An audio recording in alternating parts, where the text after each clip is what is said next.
Super Retro Force.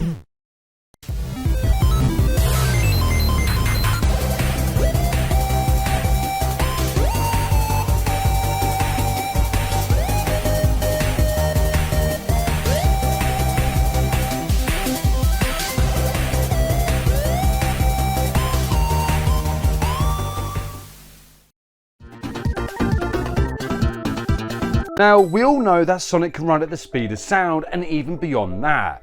But what about the times when he gets behind the wheel, into the high-speed adrenaline-pumping world of racing? Nice. From his humble beginnings on handheld devices to the polished multiplayer experiences we enjoy today, Sonic's racing career is nothing short of legendary. So with that in mind, let's buckle up for a wild ride through the history and evolution of Sonic racing games. All the way back in 1994, Mario Kart was already making waves on the Super Nintendo.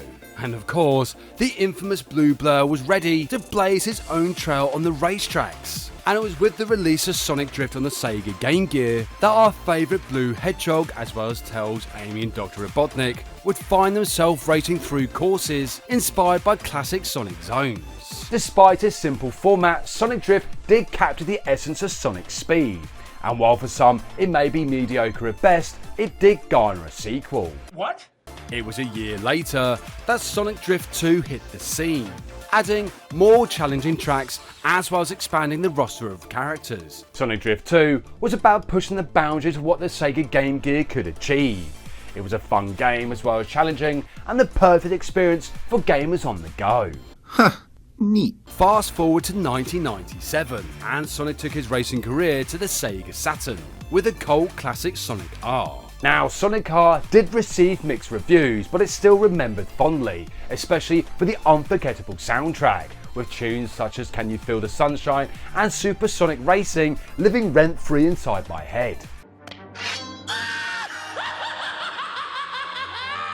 In 2006, Sonic took to the air with Sonic Riders, a game that introduced hoverboards that allowed Sonic and his friends to race with style and speed. Sonic Riders itself offered a fresh take on racing with its unique mechanics and futuristic aesthetic. Sonic Riders Zero Gravity arrived in 2008, adding new gravity-defying mechanics as well as complex courses. Zero Gravity was all about pushing the boundaries of what a Sonic racing game could be. The gravity mechanics were challenging to master, but offered a rewarding experience for those who could harness their full potential. And of course, let's not forget about Sonic Free Riders for the Kinect. Sonic Free Riders was definitely unique to say the least. The combination of motion controls added a new layer of interactivity, allowing gamers to feel like they were actually part of the game.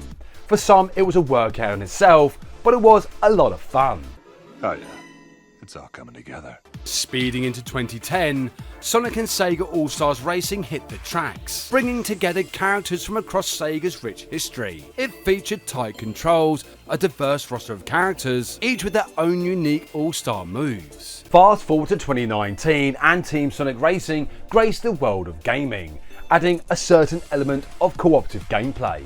Your soul is mine. With each Sonic racing game, there are of course die-hard fans.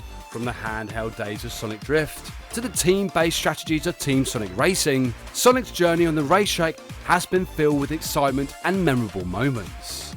Each game brought something unique to the table, expanding the Sonic universe and providing fans with countless hours of high-speed fun. And as long-time fans of the Blue Blur continue to look into the future, we can only wonder where Sonic's racing adventures will take us next. Until then, keep those engines running, but remember, it's not always about the destination, it's the thrill of the ride. Excellent!